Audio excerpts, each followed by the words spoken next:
हाँ, बहुत अहम खबरें हैं मेरे पास। सबसे पहले तो ये कि सुहेल अफरीदी अपना दौरा मुकम्मल करके वापस चले गए खैबर पख्तूनख्वा। ये एक कामयाब दौरा था, और कामयाब मैं इसको इसलिए कह रहा हूँ कि बड़े लंबे अरसे से पाकिस्तान तहरीक इंसाफ पंजाब के अंदर कोई एक्टिविटी नहीं कर पा रही थी। पहली मरतबा हमने हिलजुल देखी, पहली मरतबा हमने देखा, लेकिन इससे पहले देखें सनम जावेद कुछ रैलीज निकालती रही हैं, रावलपिंडी में एक्टिविटीज़ होती रही हैं, लेकिन ज़्यादातर चीज़ें हुई हैं 26 नवंबर से पहले 26 नवंबर के बाद बिल्कुल एक सूरत हाल बदल गई थी, और गुज़िश्ता एक साल से एक अजीबोगरीब पंजाब के अंदर जुल्म बर्बरियत का बाजार गर्म था। लोगों को निकलने नहीं दिया जा रहा था। लोग निकलते थे, कोशिश करते थे, आज़ादी रज़ाकार है वो भी निकलते रहे हैं, लेकिन इस बड़े पैमाने पर इस तरह खुलकर लोग सामने नहीं आए, पाकिस्तान के झंडे उठाकर, पाकिस्तान तहरीक इंसाफ के झंडे उठाकर। और सुहेल अफरीदी ने यह हौसला किया और उन्होंने एक बड़ा बोल्ड डिसीजन लिया, और पंजाब के फस्तायत ज़दा जो माहौल है उसमें जमूत को तोड़ा उन्होंने। फिर वापसी पे अल्लामा इकबाल के मज़ार पे भी गए। बहुत सारी एक्टिविटीज़ हैं, इतनी जल्दी इतनी सारी एक्टिविटीज़ करना ये एक स्टूडेंट लीडर का ही काम हो सकता है, जो फुल ऑफ एनर्जी हो, सुबह से लेकर शाम तक और रात तक वो एक्टिविटीज़ करे। और इन्होंने बड़ी मेहनत की है नौजवानों ने। ये नौजवान शाबाश के मुस्तहिक हैं। पाकिस्तान में जब भी जमहूरियत की तारीख लिखी जाएगी तो ये ज़रूर लिखा जाएगा कि एक ऐसे डिक्टेटर के दौर में जिसने सारी सियासी जमातों पे कब्जा कर लिया था, जिसने पूरे निज़ाम को जकड़ लिया था, उस वक्त एक नौजवानों का छोटा सा गिरोह खैबर पख्तूनख्वा से उठा और वो पंजाब पहुंचा, और उसने पंजाब की आवाम को और लोगों को झंझोड़ा। ये सरगोदा भी गए, नईम हैदर पंजूता साहब की रिहाइशगाह पे भी गए, वहाँ पे भी लोगों से मुलाकात की। तो लाहौर के बाद सरगोदा में भी इनको बड़ा वालिहाना इस्तकबाल मिला। मैं ये समझता हूँ कि जो एक कामयाबी हो सकती है पॉलिटिकल मूवमेंट को आगे बढ़ाने की, वो सुहेल अफरीदी ने और उनके साथियों ने हासिल की है, और इमरान खान साहब की चॉइस को अब तक जो है वो दुरुस्त साबित किया है। सरगोदा में ये जुनेद जहांगीर नामी नौजवान के घर में भी गए।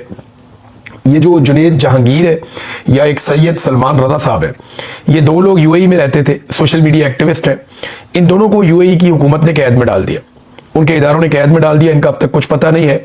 तो उनके हवाले से एहतजाज करने के लिए गए, वहां जाके उनकी फैमिली से मिले। मेरे ख्याल में सुहेल अफरीदी साहब को यूएई की हुकूमत से भी रब्ता करना चाहिए, उनके सफ़ीर से मिलना चाहिए, और उनसे दरख्वास्त करनी चाहिए कि जी अगर कोई जुर्म है तो आप उन्हें डिपोर्ट कर दें, पाकिस्तान भिजवा दें, या उनका इतनी लंबी सज़ा हो गई है उनको आज़ाद किया जाए। काफ़ी अरसा हो गया ये नौजवान कैद के अंदर है, तो उनके लिए कोशिश की जाए। और मेरा नहीं ख्याल कि वहाँ पे, क्योंकि बादशाह है, अगर आप बात करेंगे तो कोई रास्ता निकल आएगा, नौजवानों को छोड़ा भी जा सकता है। पाकिस्तान में तो हालात आपके सामने है। नाज़रीन, सुहेल अफरीदी की जो एक्टिविटी है इसने बड़े बड़ों को फ्रस्ट्रेट कर दिया। बहुत सारे लोग जो है वो अब उनका दौरा मुकम्मल होने के बाद मंजर आम पर आए। जब तक वो दौरा कर रहे थे तब तक कोई निकल के बोला नहीं, किसी ने बात नहीं की। और अब एमल वली खान ने पेशावर के अंदर स्टेटमेंट दिया, बड़ा इंटरेस्टिंग है ये स्टेटमेंट, मैं आपके सामने रखता हूँ एमल वली खान का। और एमल वली खान ने, क्योंकि देखे ना, जब भी कभी ये पॉलिटिकल पार्टीज अपने आप को अकेला महसूस करती हैं या इन्हें लगता है कि लोग इनसे दूर हो रहे हैं, पाकिस्तान की आवाम इनसे प्यार नहीं करती, तो ये फौरी तौर पर इनकलाबी बन जाते हैं। यानी एक ढोंग रचाते हैं कि हम इनकलाबी हैं, ये ढोंग रचाते हैं जनाब हम तो बड़े जमहूरियत पसंद है। तो एमल वली खान ने जो स्टेटमेंट दिया वो ये दिया कि आईने पाकिस्तान का तकाजा है कि निजकारी हो, फौजकारी नहीं। फौज जिस काम के लिए बनी है इसके अलावा हर काम फौज ने किया है। लेकिन वो ये कह रहे हैं कि ये इदारे, फौज तो कब्जा ना करे इनके ऊपर, फौज तो इनको ना चलाए। खाद फौज बनाती है, बैंक फौज बनाती है, सड़कें फौज बनाती है, दूध फौज का है, बेशुमार और कारोबार है वो फौज की है, सीमेंट फौज का है, अब रेजिडेंशियल सोसाइटियां फौज की है, रियल स्टेट के बिजनेस में फौज पूरी तरह इन्वॉल्व है, शादी हाल फौज के हैं, बेशुमार कारोबार है, बहुत सारे कॉर्नफ्लेक्स तक बनाते हैं, दलिया बनाते हैं, बेशुमार चीजें। तो इन्होंने कहा जी कि फौज जिस काम के लिए बनी है इसके अलावा हर काम किया है। हम आपके जंगी कारोबार से बेजार हो चुके हैं। एक तरफ हमें मारा जाता है, दूसरी तरफ बदनाम करते हैं।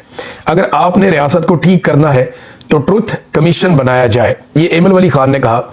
इंटरेस्टिंग बात यह है कि बीबीसी ने भी तायद की थी इस बात की। ये फौजी फाउंडेशन लगभग 5.90 यानी आप समझ लेंगे 6 अरब डॉलर के साथ मुल्क का सबसे बड़ा कारोबारी ग्रुप है। यानी पाकिस्तान के जितने भी कारोबारी ग्रुप हैं उन सबसे बड़ा फौजी फाउंडेशन है। सबसे ज्यादा पैसा इनके पास है, लगभग 6 अरब डॉलर है इनके पास। इस फाउंडेशन के तहत 30 से ज्यादा सनती यूनिट्स काम कर रहे हैं। इदारा जो है वो खुराक के हवाले से काम करता है, बिजली की पैदावार करता है, एलपीजी की मार्केटिंग और तकसीम करता है, सिक्योरिटी सर्विसेज के शोबों में भी बहुत काम करता है। तो ये बीबीसी की रिपोर्ट है। बहुत सारे काम हैं जो पाकिस्तान की फौज के जो झेली इदारे हैं, जो कारोबारी इदारे हैं, वो काम करते हैं। और जो काम करने वाला है ना, देखें, हमारे पास एक फील्ड मार्शल है, लेकिन इसके बावजूद हम 1 इंच जमीन का भी कब्जा नहीं छुड़वा सके। फील्ड मार्शल है हमारे पास, इंडिया के पास फील्ड मार्शल नहीं है, लेकिन इसके बावजूद हम इंडिया से 1 इंच जमीन का कब्जा भी नहीं छुड़वा सके। कश्मीर की एक भी चौकी हम इंडियन फौज से अभी तक वापस नहीं ले सके। क्या किसी एक दरिया का पानी भी भारत से हम वागुजार करवा पाए हैं? देखिए, अभी एक नई खबर आई है, वो ये है कि भारत ने आबी जारहियत बरकरार रखते हुए पाकिस्तान के पानियों के ऊपर कब्जा करने का मंसूबा आगे बढ़ा दिया। अब दरियाए चनाब के ऊपर भारत ने 260 मेगावाट का नया प्रोजेक्ट लगाने की मंजूरी दे दी है और पाकिस्तान की जानिब से कुछ नहीं किया गया। इससे पहले इसी दरिया पर 2007 से भारत ने एक मंसूबा लगा रखा है 390 मेगावाट का। ये पाकिस्तान का पानी है ना, पाकिस्तान का हक है, तो भारत इसको रोक के यहां पे बिजली बनाता है और पाकिस्तान के पानी को रोकता है, जितना चाहता है रोकता है। सिंध टास्क का मुआहदा उसने खत्म कर दिया है एकतरफा तौर पे। अभी जारहियत कर रहा है, हमारे साथ डाटा शेयरिंग नहीं कर रहा और नए से नए डैम्स और प्रोजेक्ट्स बिजली बनाने के वो लगा रहा है और हमारे दरियाओं के ऊपर लगा रहा है।